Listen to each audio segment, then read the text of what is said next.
Наменски изработениот транспарент со порака за фер и коректно навивање, напишана на македонски и албански јазик, ќе биде изнесуван на Тетовскиот стадион пред секој надпревар, а представува дел од проектот кој стартуваше годинава и ќе продолжи во наредниот период, информираа од секторот за внатрешни работи Тетово.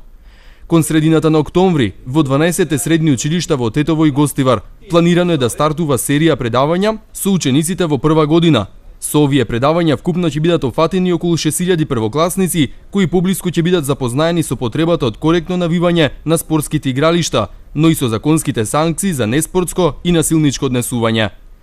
Напоредно со ова, идниот месец се предвидува одржување на турнир во одбојка под мотото "Доста се навредувавме, ајде на спортот да му се радуваме и заеднички да победуваме".